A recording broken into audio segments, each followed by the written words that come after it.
तरक्की मुख्य रूप से मन की साधना पर निर्भर करती है। आम इंसान में आत्मा मन के वश में, मन इंद्रियों के वश में और इंद्रियां भोगों के वश में रहती हैं। इस तरह ध्यान एक चीज से दूसरी चीज में भटकता रहता है।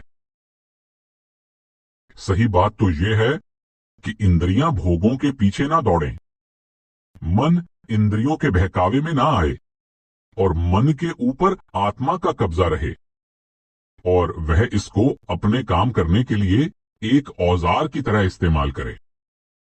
आत्मा को मन का गुलाम रहने के बदले फिर से उस पर अपनी हुकूमत जमानी है। आत्मा ने अपनी हुकूमत क्यों खोई? क्योंकि इसने अपना संबंध शब्द से तोड़कर मन से जोड़ लिया है।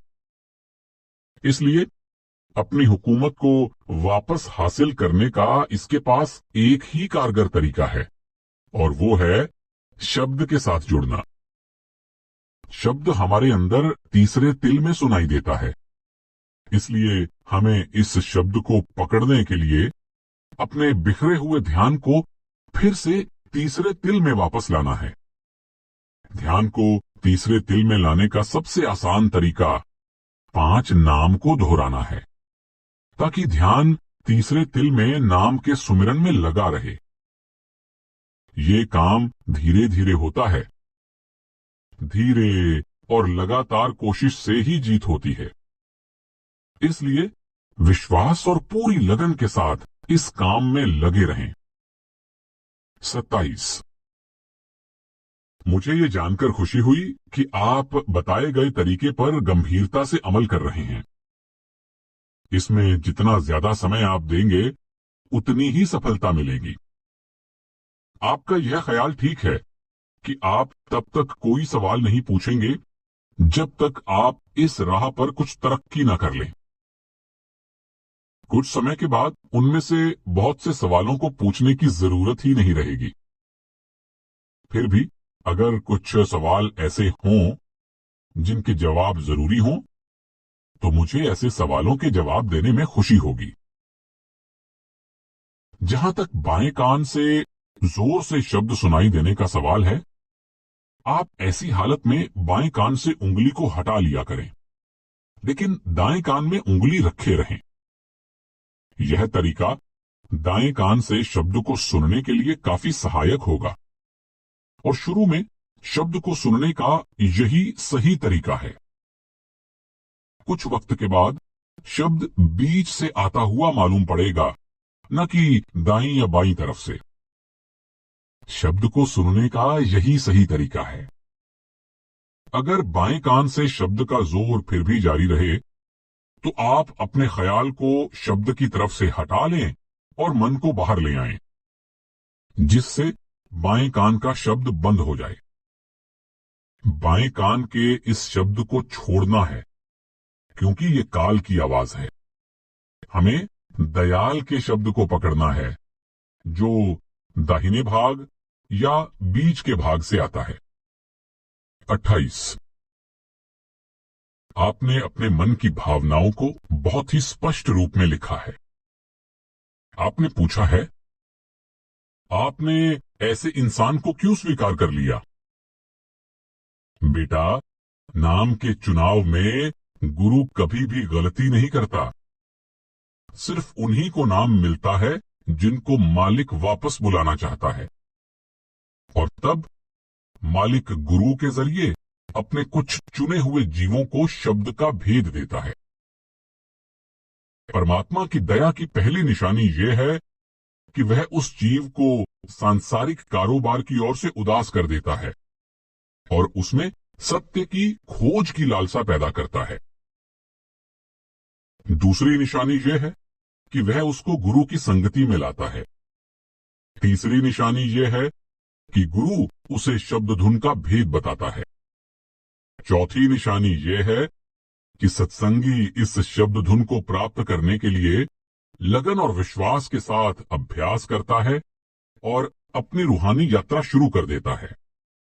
जहां ये सब निशानियां मौजूद हैं, वहां खिन्नता की गुंजाइश ही कहां है। यह संसार एक बड़ा जंगल है जिसमें घनी आबादी है, जहां पर सभी अपना अपना रास्ता भूल गए हैं और लगातार बिना किसी मकसद के जन्मों जन्मों से काम, क्रोध, लोभ, मोह और अहंकार रूपी डाकुओं से परेशान होकर भटक रहे हैं। ताज्जुब तो इस बात का है कि लोग बड़ी खुशी के साथ इन सब की संगति करते हैं और यह जानते हुए भी कि इन डाकुओं की सोहबत में दुख ही दुख हैं, इनका साथ छोड़ने की हिम्मत नहीं करते। वे जहर खाते हैं, चिल्लाते हैं और फिर भी जहर खाते रहते हैं। भाग्यशाली वे हैं जो इन डाकुओं की चालाकी समझने लगते हैं। उनसे भी ज्यादा भाग्यशाली वे हैं जो इनकी दोस्ती छोड़ने की कोशिश करते हैं, और सबसे ज्यादा भाग्यशाली वे हैं जो गुरु से आकर मिलते हैं, जो उन्हें शब्द धुन के रास्ते पर लगा देते हैं और उन्हें इस बीहड़ वन से निकालकर शांति और आनंद के अविनाशी धाम सचखंड पहुंचा देते हैं। सुमिरन और शब्द धुन को सुनने का वक्त बढ़ाने से बिखरा हुआ ध्यान धीरे धीरे शरीर को खाली करता हुआ तीसरे तिल में इकट्ठा होता जाता है। वक्त आएगा कि आपको ये डाकू अपने अंदर मिलेंगे। इनकी तरफ ध्यान नहीं देना है। इनकी उपस्थिति की परवाह ना करते हुए अपने ख्याल को सुमिरन या शब्द धुन में ही रखना है। फिर ये डाकू एक एक करके बाहर निकल जाएंगे और बाहर निकलते वक्त यही बोलते जाएंगे कि घर का मालिक अब जाग उठा है और चौकन्ना है। घर में शब्द गूंज रहा है, इसलिए अब उनके लिए यहां कोई जगह नहीं है। इस अवस्था का वर्णन करते हुए श्री गुरु नानक देव जी फरमाते हैं, मैं भाग्यशाली हूं कि मैं इनसे बच गया हूं, और वे डाकू भी भाग्यशाली हैं कि वे मुझसे बच गए हैं। इसका मतलब है कि शुरू में वे ताकतवर थे और मुझ पर उनका कब्जा था। अब वे मुझे छोड़ गए हैं, इसलिए मैं अपने को भाग्यशाली समझता हूं। अब क्योंकि मैं ज्यादा बलवान और ताकतवर हूं, इसलिए वे भाग्यशाली हैं कि वे ठीक वक्त पर मुझसे बचकर निकल गए हैं। इसलिए प्रेम और विश्वास के साथ भजन करते रहें और ख्याल रखें कि अभ्यास के दौरान मन अंदर ही रहे, बाहर ना दौड़े, और अगर बाहर जाए तो जैसे भी हो उसे फिर सुमिरन या धुन में वापस लाइए। सब कुछ ठीक हो जाएगा। जब क्रोध वार करे तो सुमिरन शुरू कर दीजिए। भजन में जैसे जैसे तरक्की होगी, क्रोध और अहंकार भी गायब हो जाएंगे। आपका यह कहना ठीक है कि संतमत का सैद्धांतिक पक्ष साधना की तुलना में बहुत कम महत्व रखता है। सारा भेद ज्ञान, सार तत्व और अनमोल खजाना हमारे अंदर है और अंदर जाए बिना प्राप्त नहीं हो सकता। और जो आंख यानी दिव्य चक्षु इसे देखेगी, वह भी अंदर ही है।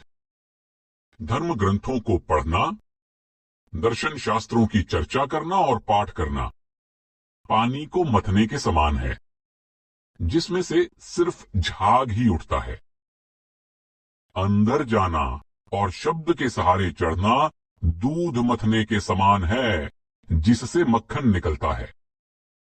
इसलिए हमारी पहली कोशिश यह होनी चाहिए कि आंखों तक शरीर को खाली करके अपने अंदर प्रवेश करें और अपने छिपे हुए खजाने को खोज निकालें। नाम देने के बाद से गुरु आपके अंग संग रहता है, आपकी संभाल करता है और जरूरत के अनुसार मार्गदर्शन करता है। लेकिन इस बात का आपको पता नहीं चलता। जब आप उसके साथ अंदर जाकर तारामंडल, सूर्य और चंद्र को पार करके गुरु के नूरानी स्वरूप का दर्शन करेंगे, तब फिर जैसे हम यहां आपस में बातचीत करते हैं, गुरु आपसे बातें करेगा। वह हमेशा आपके साथ रहेगा और आपके सभी सवालों का जवाब देगा।